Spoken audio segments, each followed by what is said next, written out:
هرسو بنگری اوزا خرابه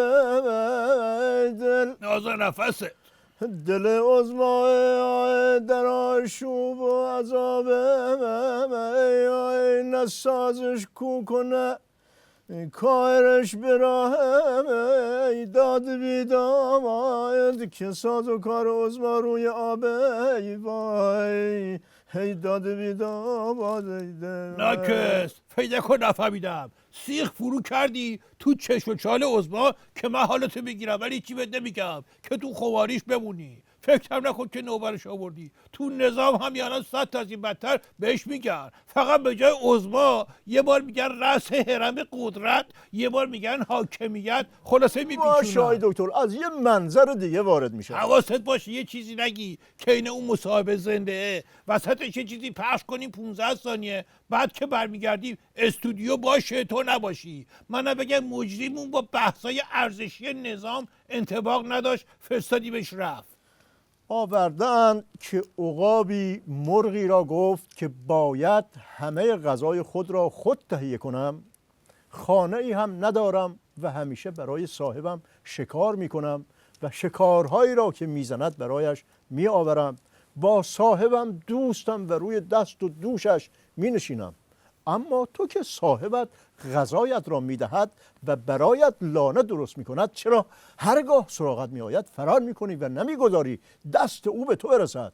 مرغ گفت ناکس نفست از جای گرم بلند میشه هیچ که عقاب بریون ندیده ولی مرغ بریون تا دلت بخواد همه جا آره گفتی مرغ بریو خیلی خوشمزه است مخصوصا اگه تو آبلیمو خوابونده باشی آی دکتر شما مگه بلد این مرغ تو آبلیمو بخوابونی اوه چه جورم ولی من یه بار خواستم مرغ تو آبلیمو بخوابونم هر کاری میکردم در میرم یخ کنی ناکس اونطوری که تو میخوابونی منم باشم در میرم ناکس برنامه 4 استراتژیه یا برنامه آشپزی با کردی واسه دکتر ما شما رفتین تو بحث آبلیمو و مزه مرغ و از این حرفا برو سر سوالات خودتو کباب نکردم اینجا با برنامه آبلیمو رو با یه تبریک شروع میکنم پس اینی که تا حالا شروع کرده بودیم مثلا چی بود برنامه نبود تبریک به مناسبت دستاوردهای شگفت نظام در برابر کرونا نظام الهی ما تنها کشوری که نه بودجه اختصاصات نه دست به پولای مقام عظما زد نه قرنطینه کرد ولی زودتر از همه کرونا رو شکست داد و الان میگه پیکش رو رد کردیم و همه هم میفرسته میره سر کار پیک سال خشت و دلش هم رد کردیم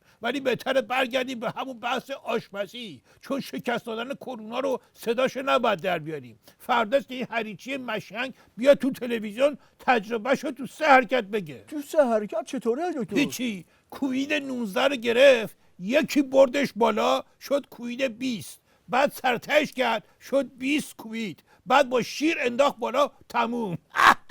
آره تو ولی دستاوردهای ضد کره نظام هم همش به این مشنگ بازی نیست همش این مشنگ بازی هاست بالاخره امیر حاتمی وزیر دفاع همون روزای اول گفت نظام دستگاه تست کرونا رو ساخت که تو چیک ثانیه جواب آزمایشو میده کاری که هنوز همه دنیا توش موندن فقط نمیدونم چرا از اون موقع دیگه خبری از امیر حاتمی خبری شد نه از دستگاهی که ساخته گفت و جیم شد دیگه من اون ابوی همیشه میفرمودن بزن بهادر عرض میکردم بله میفرمودن که شاگرد مشنگ سر کلاس نقاشی یک کاغذ گنده سفید نشون معلم داد معلم گفت این چیه گفت یه گاو کشیدم که تو علفزار داره میچره معلم گفت خب پس کو علفش گفت هیچی دیگه گاوه خورد همه رو معلم گفت خب گاوه کو گفت خب وقتی علفا رو خورد واسه چی وایسه گذاشت رفت دیگه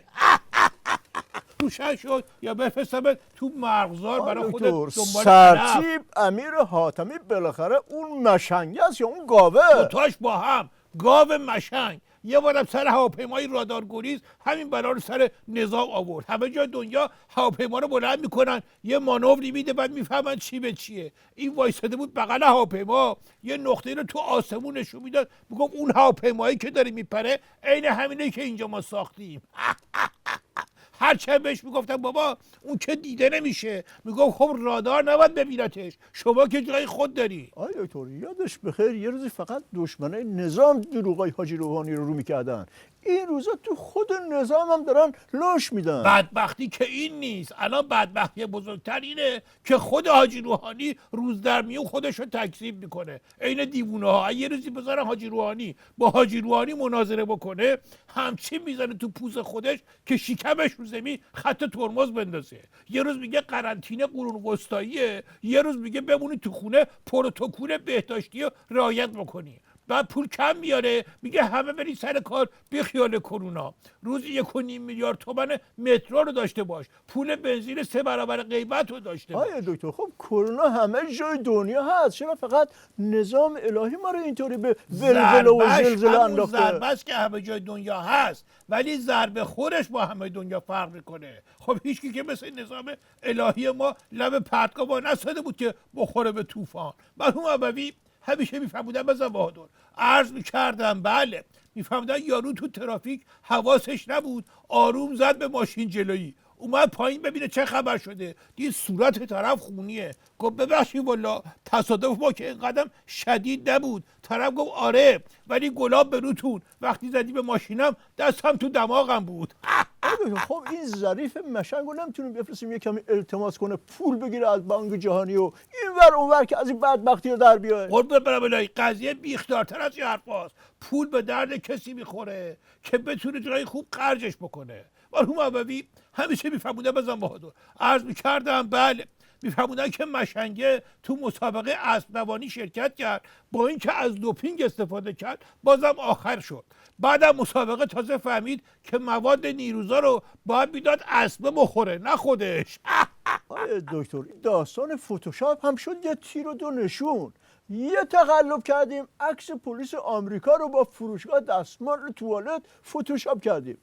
2 تا مقام، هم حاجی روحانی هم مقام عظما باهاش ضایع شدن. خب یه بار که حاجی روحانی ضایع شد کسی تو نظام نبود شعور داشته باشه به مقام عظما بگه دیگه تکرار نکنه. همین کارا میشه که میگن تو نظام یکی از یکی مشنگ‌تره. مرحوم ابوی همیشه میفهمودن بزن بهادر، عرض میکردم بله، میفهمودن که مشنگه با بچهش نشسته بود تو خونه، گفت بذار هوش بچه رو چک کنم ببینم چه جوری است. با دهنش صدا در بود تق تق تق. بچه بلند شد گفت بابا در میزنن. مشنگی گفت بیشور من بودم. بچه گفت آخه شما که کلید داری در نمیزنی. مشنگی گفت راست میگی، حتما مادرته، بشین من برم در رو باز کنم. روشن شد. آره دکتر، من واقعا به این داستان شما اعتراض دارم. بیشین بابا، اعتراض چیه؟ برو در رو باز کن.